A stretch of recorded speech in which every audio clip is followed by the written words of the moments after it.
Hey there, people. Hope you're doing well in quarantine. Now, here in Denmark, we've been inside a lot. That probably came out weird. We've been indoors a lot. But luckily, they're slowly letting us out. We're free! So, the other day, I went fishing with my girlfriend and her family. And her brother on the first cast. You cast out the line? Do you throw it out? Do you throw it up? But I don't know what it's called. Spoiler alert. I don't do that much fishing. But anyways, his rod broke. And I promised him that I was going to fix it. Now, he of course did buy a new one immediately because otherwise his whole day would have been ruined. But anyways, we're gonna fix it today. So, let's dive into it. Alright, so first of all, we're gonna have to find something that we can slide into the rod because it's hollow. So we want to connect these with sliding a rod of some sort into these two pieces. And then we're going to glue them together. And I think we're going to cover it with some heat shrink. I've seen other people do it with some thread and some epoxy around. But I think this heat shrink will look better. So, let's see what we can find to slide in there. Nope. Nope. Nope. Then I found these ones. These ones are also knitting pens, rods, sticks, whatever, for knitting. But this one is flexible and doesn't take the same shape as you make it. So I think we're gonna go with this one. Alright, so first let's see how it fits into the finished piece. And it can actually slide. So we have around half. And I think that's actually fine. Now it's actually already firmly in there because the rod gets thinner as we go along. Of course, we're gonna put some glue in there as well. But the most important thing is that it's still flexible. If it's too stiff, I'm afraid that the rod just might break another place. If you catch something big. Now we're gonna slide it into this one, the other piece as well. Of course, this one gets thicker all the way down. So I might roughen this up a bit and, I don't know, glue something on there to make it a little bit thicker, to make a nice and snug fit here. Alright, so I'm just gonna rough this up with some 40 grit sandpaper to make the glue stick better. So I found some things. Found this black heat shrink, which we're just gonna slide on there. Fits nice and snugly. I did this before. Get on there. There you are. We're just gonna leave it there. We're gonna pull out this one. We're gonna put some epoxy on it. Got a little mixing tray and a barbecue spear just to apply the epoxy.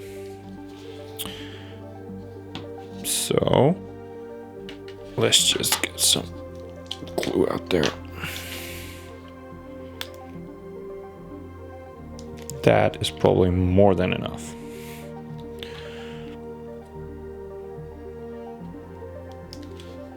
Slide that back on and do some mixing.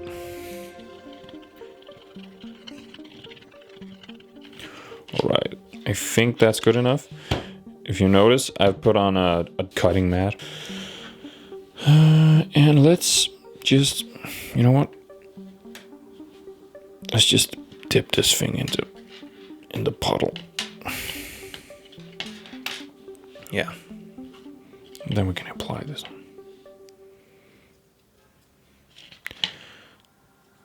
Now this piece is gonna be the tight one, so thin layer is all right.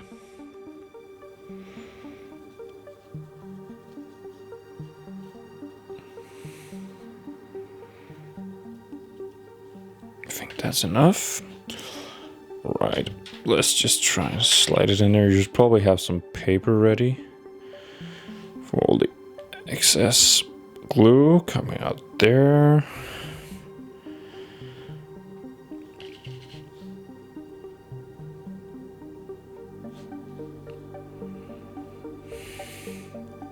Right.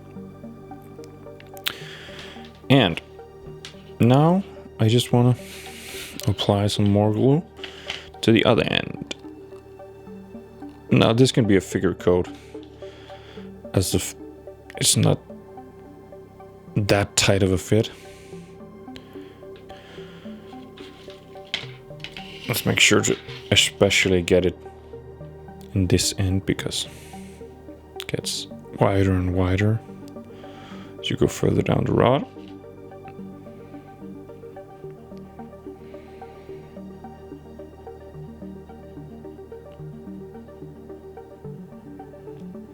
Now most of this is probably gonna go out when I slide this back on.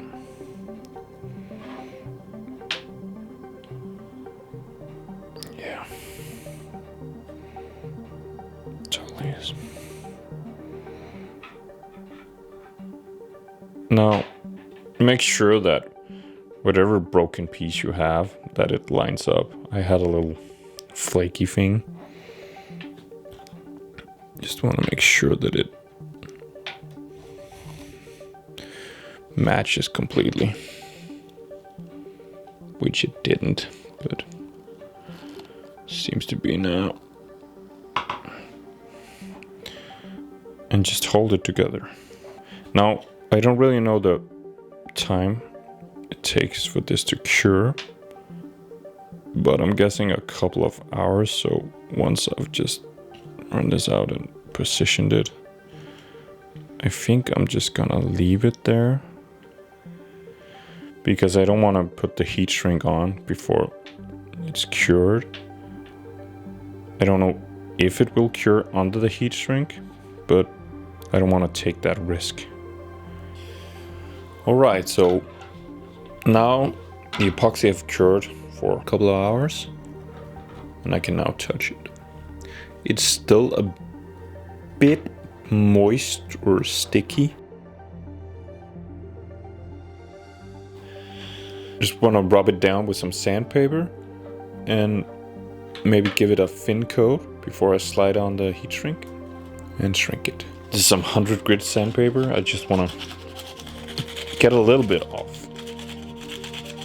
And as you might be able to see, or I can feel it, it's still sticking. So you should probably wait a couple of hours more, but who's got time for that?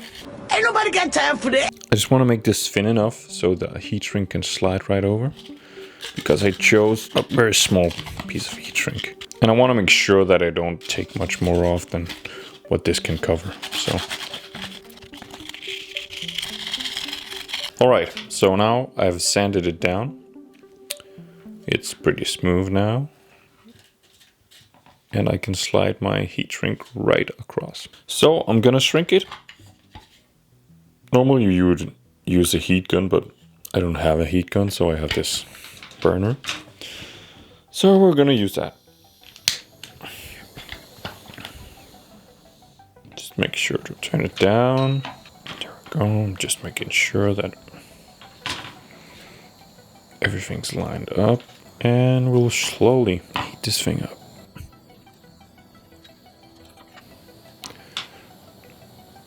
That's pretty good. Let's go ahead and turn this thing off. Let's take a look. That looks pretty nice. Alright, so that's it. Now, I would probably have made sure that the epoxy cured fully before applying the heat shrink. So you should definitely do that.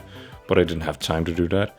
And make sure that before you slide the heat shrink on here, that you cover all gaps and holes that might be in there. Yeah, that should be it. Alright guys, there you have it. That's one way of repairing a fishing rod. I'm sure there are different ways out there, other ways. But this one worked for me. You can see it's holding up quite nicely. Yeah. If you're so unlucky that you snap it on one of the thicker parts, I would probably recommend getting some carbon fiber tube if you can find that. Because this part is the most flexible, and the thin steel part is lightweight. If you go down here and put a steel rod in here, it's heavy and not gonna be as flexible. Chances that I might get that big of a fish aren't that big. So I'll make sure to put some links in the descriptions to some of the stuff I used. And if you like this video, don't forget to like and subscribe for more videos like this. See you around, guys.